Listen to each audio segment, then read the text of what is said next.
Well, he had an extraordinary ability to understand how his interlocutor understood the world, and the array of interests with which he was involved and had to deal: constituency interests, ideology, sentiment, background. He knew a tremendous amount about the background of all of the other senators, where they grew up, where they went to school,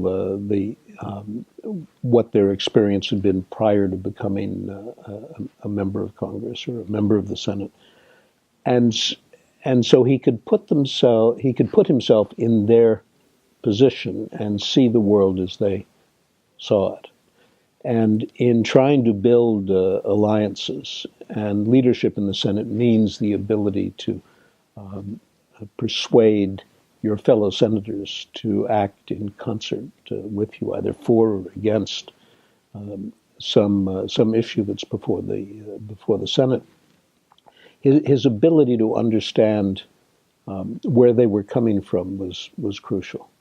So if he was talking to a senator from West Virginia who'd grown up in a hardscrabble mining town, he knew how that would affect the member, and his ability to communicate and persuade depended importantly on understanding who he was talking to.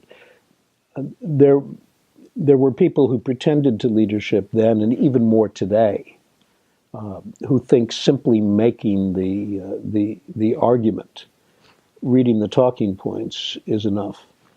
But what it really took, and I think probably takes today as well, is some insight into the interests, concerns, personality of the interlocutor. I'll give you a small example. We had a crucial vote on authorization of the Safeguard anti-ballistic missile system in either late 1969 or early 1970. And Scoop had taken the lead in pressing for approval of the administration's request to proceed to begin with a ballistic missile defense, long before Reagan and SDI. And it was very close. And it was so close that you could count the 2 or 3 senators who in the end would make the difference. And one senator whose vote was absolutely crucial, but who wouldn't say how she was going to vote, was Margaret Chase Smith.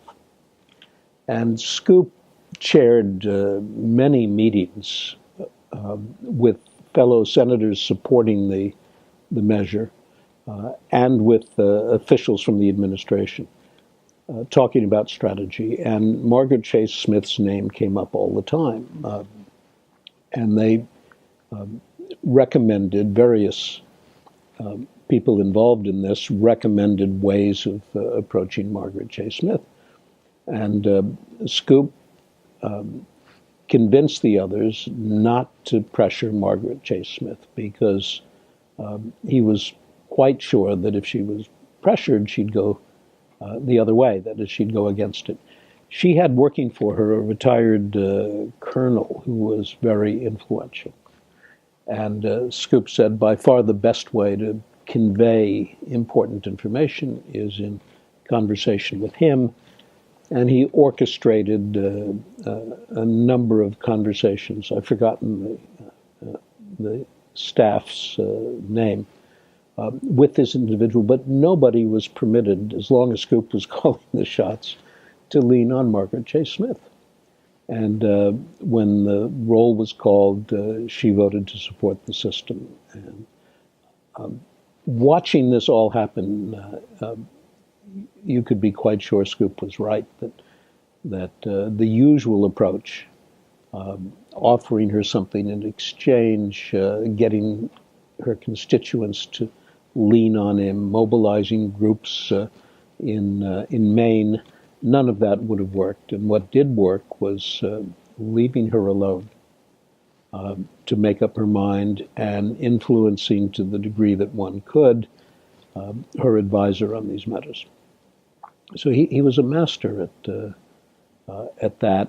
And In the defense and foreign policy area, which was where he was an acknowledged leader, and almost anybody who writes about having to deal with Scoop on those issues acknowledges immediately his leadership. There were 20 votes, maybe 17, maybe 22, but something around a quarter of the Senate was highly responsive to Scoop's thinking on an issue. That's tremendous influence. I mean, unprecedented influence.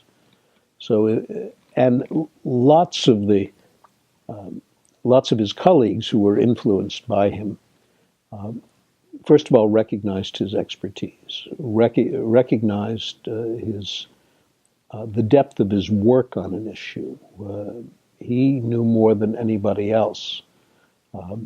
And so he was able to persuade them. And there were senators who said, I don't have time to get into whether we should build this or build that or close a base or open a facility, but I count on Scoop, who does the work, and I vote the way he votes. Even Warren Magnuson, who was to the left of Scoop on foreign policy, would almost always, I can't think of an instance in which this wasn't the case, almost always follow Scoop's lead.